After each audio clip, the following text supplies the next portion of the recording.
when I found out there actually was like a kind of a German Revolution, 1919, I was like, oh, I never knew anything about that. Like, if you think about like regular people's history, it's like World War One, reparations, Hitler, World War Two.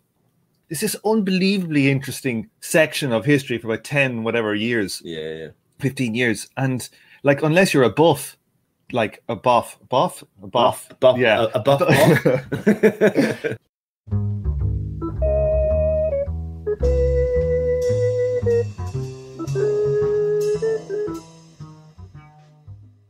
Hello, and welcome to the 161st episode of From Alpha to Omega. Today is Sunday, 13th of June 2021, and I'm your host, Tom O'Brien. This week we talk with Ben Lewis, Germanist, historian, and the man behind Marxism Translated. In this two-parter, second part of which is a Patreon-only episode, we discuss the insanely complex history of the SPD. We hear how World War I detonated the contradictions in the party, and learn the history of their shattered remnants as they got hit again with the secondary impact of the Russian Revolution. The Fundamental Principles book has really got me interested in the history and politics of the Council Communists, so this is a bit of an epic two-parter. If you like what you hear, and fancy a listen to part 2, why not head on over to the Patreon, fire me a few commie dollar. You'll get access to the entire back catalogue of Patreon-only episodes, the Emancipation Network Discord server, and the weekly reading group of the Fundamental Principles of Communist Production and Distribution. Okay, enough of the hard sell. Let's hit the interview. So, Ben, we're here to talk about the origins of the Council Communists and the parties and all that madness that happened in the early 20th century in Germany. I suppose before we get there, we probably should start with the formation of the SPD and talk maybe perhaps about the different strands that made that party up initially. Yeah, you're right. You can't. It's what's difficult about approaching these questions. And if you want to look at one particular aspect of the German workers' movement, it's impossible to separate it out from everything else and its origins, its development, etc. So, the quick kind of crash course history, I suppose, if you go back to the origins of the SPD, the Erfurt Program, 1891, a kind of unashamedly Marxist program formulated by the leading Marxist thinkers at the time. A role played by Friedrich Engels in that as well, not uncritically, trying to gather the forces of Marxism in Germany and beyond. So if you take a step back a couple of years, 1889, the founding of the Second International was very much the initiative of people like Engels and his allies to make sure that this was a Marxist organization. It was defined itself against reformism, possibilism in France as it was known, laborism as it would later become, but on the other hand as well, anarchism, general strikeism, etc., etc. So it was founded on that basis, the minimum maximum program, etc., etc. I don't think we need to go into too much detail on that, but interrupt if you want me to at any point. That was the basis of the SPD in 1891. I have a quick question then for you, Ben. Was there much difference? I haven't read the Erfurt program myself. Is there much difference between it and the Gotha program? Yes, and markedly so, and certainly in the eyes of Engels, that was seen. The shift between the Gotha program and the Erfurt program was seen as a positive one. Away from some of the phraseology of Lassalleanism, which had kind of crept in, and yes, onto a more explicitly Marxist basis and understanding. And Engels is on that basis. He says the new program is steps ahead, and it signifies enormous advances on the Gotha program theoretically and programmatically. Absolutely, yeah. Yeah, so I'm just I have my little crappy version of the Gotha program, critique of the Gotha program. You're buying some of these random Marx ones. They're always from very weird publishing houses. Probably there's somebody in their basement just been printed off Amazon. Yeah, but there's a letter Marx wrote to a guy here called W. Braque. Wilhelm Braque, yeah. Wilhelm Braque, okay, yeah. Exactly. And there's a sentence here he says in it, like it's kind of a throwaway sentence that kind of essentially, to me, is like the demise of the SPD in one like kind of sentence. He says, one knows that the mere fact of unification is satisfying to the workers, but it is a mistake to believe that this momentary success is not bought too dearly. Is that the story of the history of the SPD? It's not that you can't see that. So Marx obviously dies before the effort program comes around, right? So I wouldn't say you can see that as. There's two questions here. I don't think you could see that as the problem with the effort program necessarily, although there is an issue there which you can maybe come back to. But certainly when it comes to the Gotha program, Marx and Engels feel they're writing from outside of the country, but they feel through their allies, etc., and what they're hearing on the ground that this step forward in terms of the unity, as you say, has been bought at too much of a cost theoretically. There's been too many concessions, etc., etc. I think probably in hindsight, while their concerns were probably justified, they probably misread the situation on the ground. And I think that the Gotha the Gotha unification really started to get the ball rolling, not just in Germany then for workers' parties, but internationally people start looking at this and thinking, okay, yeah, this is maybe the kind of things we should be starting to do. So I think there's a slight misjudgment, but in terms of, yes, they were very much of the view that there's too much Lassallean nonsense in this. The ideas that we've been trying to fight for in the movement, there's been too many concessions, start the free people's state, all the usual stuff. And Marx is quite scathing, isn't he, of all the particular formulations that the nature of wealth and where wealth comes from on nature, etc., etc. So he's quite miffed by it, but on the other hand, as you say, recognizes that this is popular amongst the workers and it does get things going. When it comes to the Erfurt program, I think that we cannot speak in the same terms, because certainly from the view, if you read Engels, for example, on this, obviously Marx is dead. He is very clear that this is the real deal. This is what we've been about for a long time. It's a big advance on Gotha, etc. There are some issues, but for Engels, they're not fundamental issues. They're not like he's going through. He's not saying, oh, the effort program is problematic because it provides concessions to this idea of the free people's state in the Lassallean ideas. He's saying that basically, given the threat of illegality, maybe our stated aim of the democratic republic needs to be reformulated, because we've got all the demands in there, but we don't explicitly call for what these demands amount to, right? And he's saying maybe we can find an alternative formulation to avoid illegality again. Because again, you've got to remember that the SPD in the run-up to this has been outlawed for 12, 13 years, right? So this is its post-illegality, its first legal conference in a while to set its program. But yes, so I don't think you can really, there is an issue there about unity, etc., but I don't think you can put the 1875 and 1891 on the same plane in that sense. Does that make sense? Yeah, that makes sense. So we can say then that like the Erfurt program is an advance on, say, from a Marxist point of view, from the Gotha critique, from the Gotha program. Sorry, the Gotha critique. It's just known as the Gotha. We all know it as the critique. Yeah. That's right. Yeah. Exactly. It's a bit like what's his name, Düring. No one in the hell did know it. Or even Düring. That's right. Exactly. It was just this weird professor.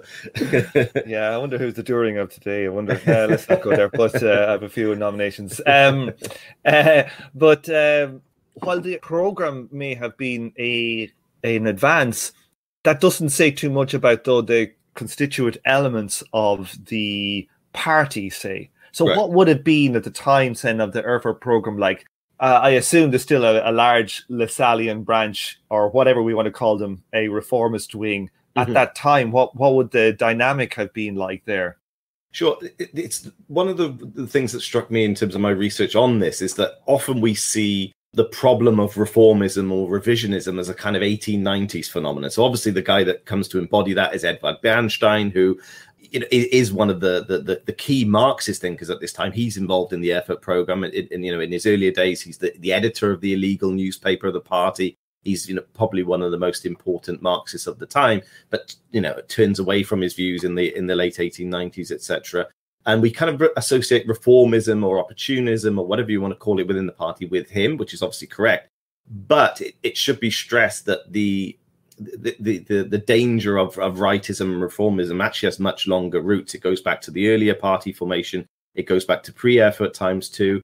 Marx and Engels, one of their main aspects of their correspondence basically is trying to rope in parliamentary deputies, because again, if you think of the illegal party, the only legal aspect of the SPD, the SAP as it was known at the time, in the period of illegality, is the parliamentary fraction. So they have enormous power, right? Because otherwise you can't organize, you can't have party branches and meetings. The newspaper has to be smuggled in through the red postal service, usually from Switzerland, etc., etc. So there's Marx and Engels themselves are involved, not just against Lassallean ideas, but against this kind of tendency, particularly amongst parliamentary deputies, to make a virtue out of the necessity of parliamentary reform work, etc., and to rein them in. So you're right. There's always that problem. I don't think, I was rereading my my Haller and Zinoviev yesterday, just in preparation for this, so jogging my memory. And there's a wonderful Zinoviev quote. He says, you can accept 18,000 conditions, revolutionary conditions, and still be a Kautskyite, as he puts it, right? And this is in 1920. So you're right. You can have the most perfect program and ideas, etc., but how does that then run off in practice? And, this has a long history, particularly amongst the parliamentary faction when they were so powerful and were the de facto leadership of the party in illegality, right? So there's a deeper history here. It's not as if, only in the 1890s do we get reformist voices, etc. It's got a bit of a longer standing history. I would say Lassalleanism certainly, you can't say it's really dead, but the strange thing about Lassalleanism, it really achieved the state. Lassalle achieved like a cult status, which is difficult to fathom again, you think of modern, it's hard to think of contemporary examples in the workers, contemporary figures that are just, I'm not very much on popular culture, but these people that are deities, essentially. Trump. Yes, yeah, exactly. This exactly. You would definitely see a lot of TikToks with Lassalle, and do you know what I mean? All these different things. He was really. That's a new stream of TikToks. Maybe you could take that as a snippet. But yeah, exactly. Like we get the CCP on the Lassallean TikTok youths. But this guy was the incredible figure in many ways, but he achieved this cult following, which also had a kind of weird aspect to it as well. He did run a sect quite successfully, but I would say that while the Lassallean ideas, could be still present in some of the ideas of the deputies, etc., really the whole run up to Erfurt is a hammering of Lassallean ideas, and really you don't see people really proclaiming openly proclaiming the legacy of Lassalle. However, as you will know, there's that very famous picture of Rosa Luxemburg speaking at an agitation, that you would often see the picture of Marx. This is like 1904, 1905, and there'd be a picture of Lassalle as well. So there is that aspect to it, but I think it was more ceremonial than anything. How much of, like in capitalism, we have all these pressures on the superstructure and culture. How much of Lassalleanism did kind of die with Lassalle, and how much of it morphed into a revisionism? That's difficult. It's difficult to put a kind of a quantity on that, right? But I would certainly say that the immediate successor to Lassalle was Schweitzer, who was Johann Baptist von Schweitzer, another kind of aristocratic type background. Very interesting guy, homosexual. Really kind of interesting background, how he got to where he was. But I think the just maybe the momentum of I would say really the ground is taken from beneath the feet of Lassalleanism. It was a kind of sect project, right? And I think that, once you get these movements to mass organizations, that really says, so in that sense, that's where Marx and Engels misread the situation, I think, because while they were right about the ongoing influence of Lassalleanism, the fact that this party starts to emerge and becomes big actually kind of takes away the basis of Lassalleanism. Now, when it comes to reformism, I think that the opportunists, the revisionists that then later emerge, maybe we can roll forward slightly here, they do not necessarily or consciously draw their ideas from Lassalle. There are other tendencies. So, for example, Fabianism is a big influence on Edward Bernstein.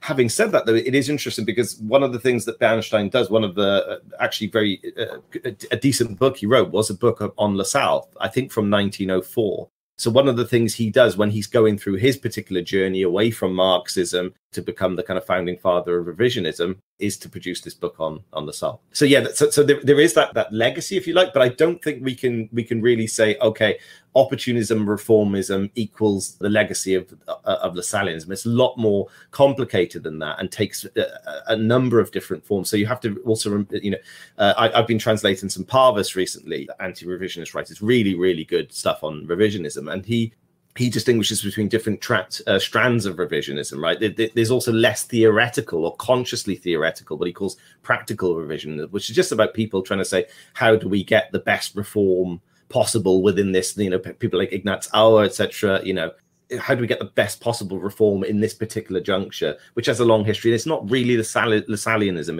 in that sense, consciously or unconsciously, but there is that tension. So I think it's, I'm always wary about these things of the history of ideas. We should be careful to say, revisionism, 1914, this compromise at the start, the founding of the SPD reflects Lassalleanism, because I think there's a lot of water goes under the bridge before then, right? And there's different forms. That's what I would say. Like, at what stage then would you say that the party became a party more of revisionism than, say, Marxist strategy, say? Mm-hmm. This is, again, a tricky question. I think it's also a question that you can't really answer in some ways, right? Because clearly revisionism, it's a strange one, because revisionism theoretically, programmatically, is defeated over and over and over again, right? So in terms of the current around Bernstein and others, they never achieve a majority of the organization. They never change the fundamentals of the party program, right? And in that sense, I would consider the SPD a Marxist organization in 1914. Because again, the way we tend to read this is like, okay, so you've got these problems with reformism, and then we get to the war, and the party's majority reformist or majority opportunist, etc., etc. And if we look at the closer history, it's really not that straightforward. Because while you do have, obviously the policies of civil peace, the party goes in with the war effort, it militarizes the party fundamentally as well, gets rid of opposition, etc. That is on the basis of the leadership. And there is a huge response to that in the rank and file. We also have to remember that, there are a number of contingent factors that relate to the war that may have seen things play out slightly differently. I think it always would have come to a split. That's undeniably the case, right? But it could have split in different circumstances, not just forced by the war, which is actually a kind of, what you could call a defeat split, or a split that isn't really on the left's terms because they're reacting to a crisis, right? But just a few weeks before, and this has been documented by a historian whose name currently escapes me, it'll come back to me in a second. Basically, the SPD, even at the leadership level, is talking about, well, how do we organize general strikes against the war, against the outbreak of war, right? There are some contingency factors there that play in that could have seen things happen differently. So I think it's wrong to say, when does it become a majority revisionist organization? Because maybe that misses the essence of what's going on, in a sense, right? Because you do have this leadership that goes in with the war effort and fundamentally changes the party, but immediately you have a reaction. And I think that reflects the fact that, still a bit large swathes of the party uphold the principles, the Erfurt program, uphold the principles of Marxism in some form. Then as you go through, it gets a bit more complicated, and we'll maybe come on to that later about the different layers, how they understand what that means in the context of the struggle against the First World War. Does it mean pacifism? Does it mean revolutionary internationalism? What about Russia, etc., etc.? But I would say that, that reformism comes to dominate the party in a way that maybe people don't see. And you can certainly also make the case, and I think that I would, even though I'm someone who's very much a big fan of Kautsky and translated a lot of his work, there is a sense in which the Marxist leadership gradually capitulates to reformist pressures. So, for example, just take a silly example, the party leadership, when it comes to the road to power, very classic standard Marxist text, very readable. The party leadership says to Kautsky, you need to make some revisions. And he bows to that, right? So there's different versions of Georg Fulbert, as I think it's translated in English as well, has done the various drafts and the letters from the party leadership to Kautsky. So there are certain manifestations of this kind of drift, but I wouldn't say, in 1907 we now see that do you know what I mean? They've got a majority, but there's a gradual morph. But it's open-ended, it's contingent, and it could have gone different ways depending on concrete results, I think. And the tragedy was it happened as a result of World War One. Yeah, so then at what stage? Because from a more of a political economy position, say, yeah, it seems the party kind of fully went in behind, say, a kind of Hilferding analysis of capitalism, which to me is, quite far from Marx's position. Sure. At what point did that become dominant? Even if you could still call yourself revolutionary and be a Hilferding dude, but in essence, that kind of leads to a certain kind of revisionism all of its own. Sure. No, that's right. And again, you can look at there are different manifestations on the theoretical level. So I mentioned one about the road to power and the legality question, right, which is brought up. And yes, of course, and this is actually some of the points that are well made, not just by Luxemburg, but others on the left as well, about, for example, the struggle against imperialism, right? So the struggle against imperialism isn't just a question of arguing for peace or freeing the colonies in a kind of isolated sense, but it's a struggle against the world capitalist system. And yes, there are certain aspects of Hilferdingism, Kautsky's conception. I mean, this is complete collapse in 1914, that basically, the McDonald's theory of war. So, basically two advanced capitalist countries will never really go to war with each other, because why? Why do they need to? And then I think he publishes that in maybe July of 1914. It's literally a couple of weeks. Timing. Exactly. You couldn't get any worse timing. So of course there are a number of theoretical manifestations of that drift to the right. But again, I think it would be too straight line history of ideas type stuff to say, okay, this is a manifestation of Lassalleanism, or it can be traced back to X. I think it's a gradual process, which again is contested. So it's not as if, Hilferding's theories on imperialism weren't contested. I mean, you look at the Daniel Guido and Richard Day volume, Discovering Imperialism for Historical Materialism, huge debates, these things were contested as well, constantly contested through the party. It wasn't if everyone said, oh yeah, Hilferding or Kautsky on imperialism, oh, that's the way to go. Do you see what I mean? That these things were a living, breathing entity. And I think one of the main issues I have with historiography at the Second International is that it precisely is done on these terms of, oh, there was opportunism, and then opportunism won, and then that's what we had. Yeah, I know. It's like the periodization is like, and now we are in revisionism. That's right. But the question itself is fundamentally important. And I think my more fundamental point would be, actually, we still do not know the true extent of the cancer of opportunism and how it grew and how it metastarside, whatever it's called, how it's got across the party, because a lot of the stuff, the debates, etc., and the newspaper and the resolutions and all the rest of it, we aren't really familiar with. Even people like me who've been working on this stuff for quite some time. There's a lot of material. I have a question for you then, something that I don't hear people coming up. It's not in the question. No, fine. I prepared, so we'll see. But it's like it's something I've been interested in, is like exactly like what was the democratic nature of the SPD? How leadership dominant, or how powerful was the base, and what was the story with that? Yeah, I mean, it would, I think, broadly speaking, follow the standard practices of the Second International. So you would have your regular party congresses, you would have party branches, you'd have a whole host of party publications. So you would have a strong democratic base. And actually, that's one of the things, if we look at the policy if we look at 1914, one of the things that does shift almost overnight at the behest of the Army and Navy Supreme Command and the Kaiser, is the party becomes a lot more bureaucratic pretty much overnight, right? So there's these, people will, branches will be expelled, branches would withhold funds, they would, with their membership fund, etc. That would be one reaction.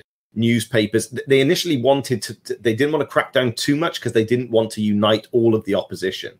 You've got to remember as well, the leadership is clever because they also see that people like Luxemburg and people like Kautsky don't have the same politics, or people like Zetkin and people like Hilferding don't have the same politics. So it's about so they were rather cautious. But one of the things that they had to do, charged by their masters, was to crack down precisely on the party life itself, which had strong branches, had strong democratic structures, had sovereign party congresses, but also had its own party life, right, beyond the branches in the alternative culture, as Liedtke calls it, etc. So that was one of the things they recognized they had to do. And then when push came to shove, when the war really started to hit, and the shortages, the repression, the carnage really that people were experiencing in their lives, that's when they really had to say, okay, Die Neue Zeit's got to go, Kautsky's got to go. Even someone like Kautsky has got to go, and he's fired, right, from the publication. Zetkin's editorship of the Gleichheit, the women's magazine, she's fired on the spot, 1917. So there is that the party then becomes more of a shell. It becomes a bit more like the party that not that we recognize now, because the SPD is just but maybe the kind of post World War II, Cold War. So I think that's one of the changes you can see. I'm not saying before that it's this kind of perfect institution. There was a powerful bureaucracy. You had something like 15,000 full-timers, right? which does, yeah, you know, it was huge. I mean, you try and get I was rereading my book on that, and, you know, it's a huge apparatus, and obviously that's sociologically speaking, politically speaking, that represents an issue, because how accountable is this apparatus? You know, what's its living conditions, etc. That's certainly one of the, and again, I've never really found satisfactory answers to this. I'm still searching, but you know, certainly if you look at Zinoviev's book, The Social Roots of Opportunism, he looks at, you know, the social structure of the SPD. When you have an organization that is that big, that is that powerful, has over 100 daily newspapers, right? You to sustain that, you do need some, you know, you do need an apparatus. But the question is, how accountable is it? How does it change?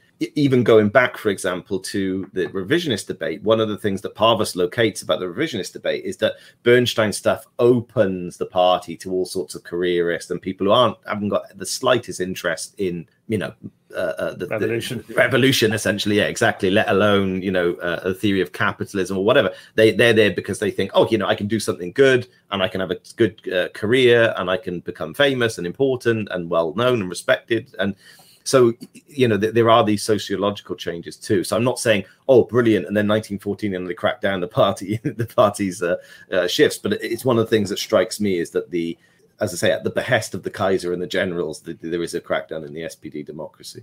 So they must have had, like, the party obviously had like executive functions where they were able to perform certain actions, you know, completely away from this idea of like a general assembly once a year or whatever, or Congress, that allowed them to perform a lot of these actions, or they just had the power to perform these actions. Which is it? Is it more they had the power, or more they actually had that executive function? If you know what I mean. I think it's more the executive, because, you know, that would be the classical Second International view of things, right? Is that the Congress is sovereign, the Congress reflects the will of the membership. And then the leadership that's elected from that and its various functions, that is basically the sovereign body between the Congresses, right? So yes, they would have the remit to do so. And then, but then, of course, the question is, are they acting in accordance with the will of the party, and are they accountable on that basis? And again, that would be the role of the party Congress to reconvene. And that's one of the things. Again, I haven't followed this in detail, but if you look at the 1914 stuff, it's then the response of the branches, the resolutions. Should we still give our, you know, the usual kind of stuff that you see in a very attenuated form, even in the Labour Party today, right? About, you know, how do you respond to X politician being an arsehole or whatever? You know, how do you respond to that? And yes, so but I think classically, yes, Congress is sovereign, meets once a year for 6 days or whatever, and then you have your leadership in between. Yeah, for sure. How many full-timers is there in the Labour Party, do you reckon? I don't know. I have no idea. I think it must be less than that, mustn't it? Oh, man. I would be surprised if it's above 1,000. Yeah, exactly. I was thinking more like 2,000, I was thinking. But it may not even be that. I do not know, to be honest with you. And you can see what the full-timers in the Labour Party are like. Well, exactly. And, you know, that's... So it is a sociological issue. Now, some people like Michel, for example, Robert Michel, kind of extrapolates from that the iron law of oligarchy, right? So basically, when you have big institutions, they inherently tend to... Maybe dictatorship is overstating it, but, you know, they inherently tend towards the concentration of power in a few hands, etc., etc. So that was his response. And I think the left has been a little bit too sympathetic towards that idea, actually, in terms of its reading of the Second International. Clearly, there's something there, right? That, you know, you have this huge apparatus, huge party, but I think the stress on democracy and accountability should be seen as the counterweight to that. Yeah, no, it seems to be like that the anarchists are 100% onto something, but it's like that the issue seems to be nearly not so much hierarchy, but more executive function. Like that there seems to be a lack of theoretical approach or insight into like the problems of fast action. Yeah, no, I agree. I think, you know, there's something there. The problem with the anarchists is then there's solutions to it. But I think that classically the idea would be that, you know, that you have strong branches, strong party life, resolutions. You can elect leaders, you can replace them, and all the rest of it. But I do think that as the party becomes slicker and professional, that maybe is lost. And it would be useful to look at that in a bit more time. There are some studies on this in German, would be worth revisiting, I think. On what in particular? On the sociology of the party. So, you know, there was the kind of a trend towards social history in the 70s and 80s in German Western historiography, right, in the Bundesrepublik. And they would look at, for example, the party life in Düsseldorf. So they look at all the resolutions in Düsseldorf, the people in Düsseldorf, the representatives, how long they were in, they had their posts, etc. So that's a useful way of kind of, microscope history of looking at, okay, what was party life on the ground? What was the relationship between the activists and the sympathizers of the party, the activists and the apparatus of the party, if you want, the salary professionals, etc., etc. That's a useful way of looking at it and seeing how the party developed. But maybe it lacks that holistic approach. And also my problem with Western historiography generally is that it certainly of that period is very dismissive of Marxism and the SPD. So it's more like, this was the kind of SPD's, what would you say, folly of youth, I suppose, the revolutionary period of the SPD before it grew up, and the teenager, exactly, the teenage rebellion. Maybe that's a nicer way of putting it. Yeah, with the poster of like a cannabis leaf on their wall. Exactly, that was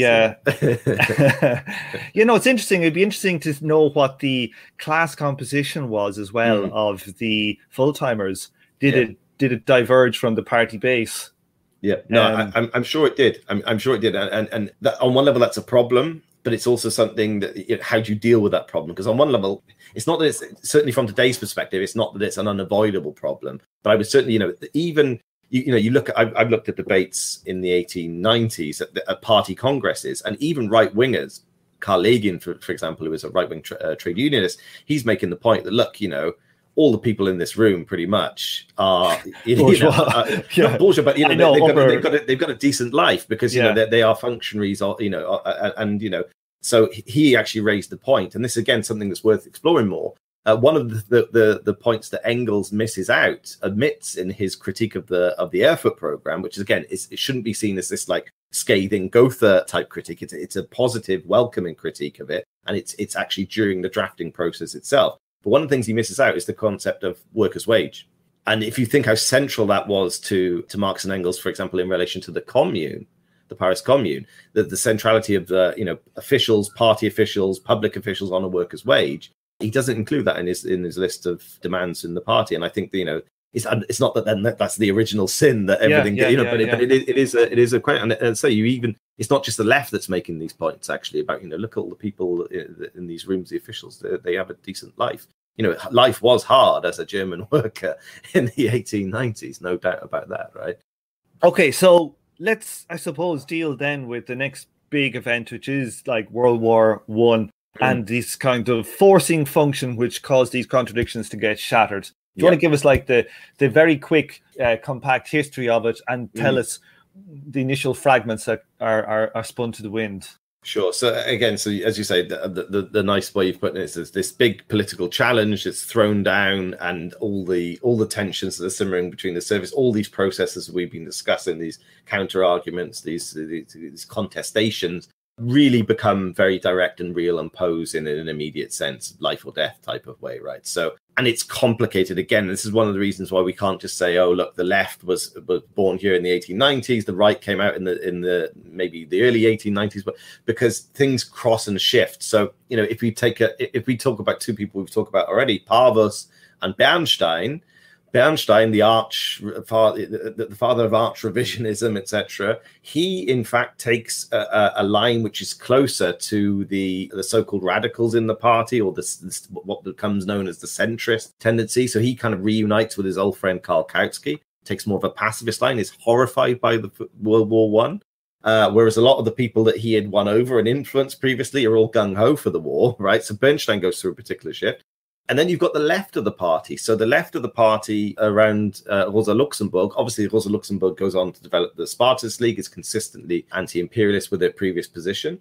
But people like Parvus, who quite rightly, on the one hand, say that imperialism and war are a necessary feature of capitalism in this particular stage of development, as they would put it, they kind of make a virtue out of that necessity and say, and because that's the case, Germany needs to win. Because if Britain wins, we're going to have more British-style hegemon capitalism. There's no workers' movement in Britain to speak of. There's no Marxist party in Britain. And there's a reason for that, because Britain is the top dog in the world and shits on everyone else. And unless Germany wins, we're going to have more of the same. So there's all sorts of theoretical shifts and twos and fro's. And as you say, there's that pressure that brings out some of these tensions. And the right-wing leadership and its supporters basically, as we've discussed already, crack down on the party and try and steer things in the direction of the civil peace, Burgfrieden, or the castle peace, as sometimes it's known. And, everything now must be subordinate to the war effort, including, no workers' action, no strikes, etc., etc. And that brings it all out. So you have you have a far left that emerges that's been there for a while. You could say there are actually two elements of the far left. You've got the International Socialists of Germany around Bremen. You've got Rosa Luxemburg and her allies are in the Spartacus League. You've got the kind of centre, quite large, substantial section of the party around Kautsky, Hilferding, Bernstein, etc., who are very critical of this. And then you've got the right-wing leadership, particularly around Noska, Ebert, all the people that we then come to see in the First World War. I think that's probably the crash course of the realignments, right, from left to right. I'm going to have to pick that apart. It's Sure. interesting you say that about Parvus, about him talking about how he wanted the Germans to win, because Marx was kind of guilty of some of that kind of stuff himself. Like around was it 1870? He was like, the Germans Prussian, need to give the French a good spanking. So it's kind of it's interesting. It's just interesting when you said that how it chimed with like it would be hard to think that Marx would be in favor of World War One. That's right. But it's not very far from Marx's logic. I think the thing about World War One though was it was different, and I think for some people, genuinely for some people, it was an honest mistake about going along with it at first, because they saw it more in those Franco-Prussian War type terms, right? And it wasn't that. It was never going to be that kind of conflict for all sorts of reasons. And some of them went along with it and then realized, actually, though, this isn't going to be a quick thing. This is going to redefine the world. And so I think there was that. So I think some people did go along with it. Like even Karl Liebknecht voted for the war credits. He went along with party discipline in August 1914, right? So there are these questions. Then you've got the whole question of Russia and a war against absolutist reaction, for example. So, Bebel, August Bebel, the leader, then probably the most important politician in the SPD from a Marxist perspective. He, before, he's not alive at this point, but he says famously, I think in 1907, maybe it is, in discussions about the coming war that's going to happen. He says, I'll personally take up myself, he's an old man, but then I'll take up a rifle against the Russians if they come to Germany. But of course, the war doesn't play out like that, right? It basically bogged down in entrenched warfare. Germany, there isn't a kind of self-defense aspect to it, as some of the people supporting the war would say.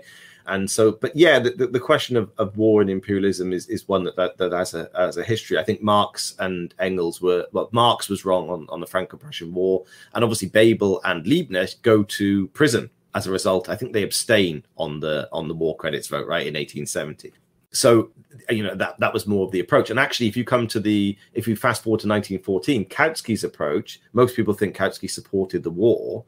He didn't. Kautsky's approach was, actually, we need to follow more we need to take more the line of Liebknecht and Bebel in 1870 and abstain, which, okay, you may see as a weak position, of course, but that was his kind of logic. And that he was advising the parliamentary deputies as one of his roles in the party, but they end up voting for the war credits. And that then, obviously then, as a result of that, the SPD, you see that shift quickly, because once you go down that route, the SPD then has to approve national budgets, because obviously when you go into a war, you need to rebudget your entire economy. And, the SPD votes for a national budget, I think in 1915. Maybe towards the end of 1914, for the very first time as a party, right? They always rejected the national budget in the war, yeah. But they always rejected the national budget. It was just like even the right wingers would do that. They had slight differences about the local budgets, which they thought, maybe we could support those, the state budgets, but national budget was always rejected. But then they jump in with it. How much then debate was there in the SPD ranks about like the changing nature of war? Like, were they asleep to the kind of the impact of mechanization of weaponry and stuff like that? Like, was that an issue? Were they blind to the progress of war technology, or no? I don't think so. I mean, again, you can even think of, if you go back to Engels. Engels is writing, I think, in 1890, Can Europe Disarm? 1892, I think it is the text, and he talks about the possibility of the looming danger of a big conflict in Europe, which will lead to millions of deaths.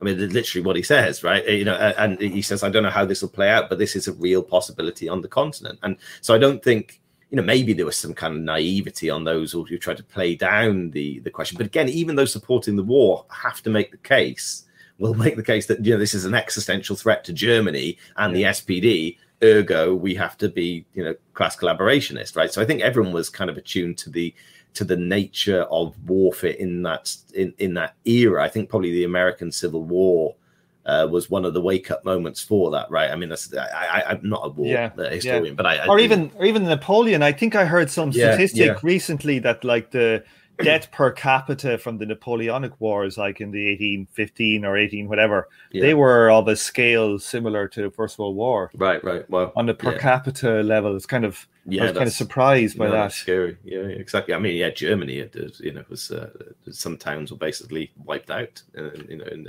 the 19th century. I mean, it was. So I think. I don't think there was a naivety or people being oblivious to these dangers. I just think that there was maybe on the part of those who honestly went along with it. First of all, there was a miscalculation of what that war would represent. It didn't represent Germany being invaded on all fronts, etc., etc. That's not how the war played out in the end. I don't know if you've ever seen this picture. Let me see if I can share the screen here with you. I think you'd like this if you haven't seen it before. It's the greatest infographic ever. Let's see here. So This is like a famous graph by this guy. I think it's Minard. And he was like kind of the father of graphs. And the graph is essentially why you don't invade Russia during the winter. And you can see the start of the graph over here. It's like 422,000, and it's toward the orange bit. That's when they left. Where it's got the map Kauno, it's probably I presume Poland somewhere. And Kovno, and he goes all the way over, and you can see by the time he gets to Moscow, he's down to 100,000, and then they turn around, and the graph gets smaller and smaller. And by the time they get back to where they left off, they've got 10,000 men out of 422,000. Wow. So they've lost 98%. And like you see on the bottom here, it has the temperature going along on the bottom here. And you can basically see as the temperature goes down, they all start dying. You can see. And then it's got like the maps overlaid, and it's got some other stuff. So I think it's got 7 dimensions in the one thing. Wow. And you can just look at it in a second and just go, oh yeah, don't go to Russia, lads. It's an amazing graph. Yeah, that's fantastic. Yes, it's so detailed as well.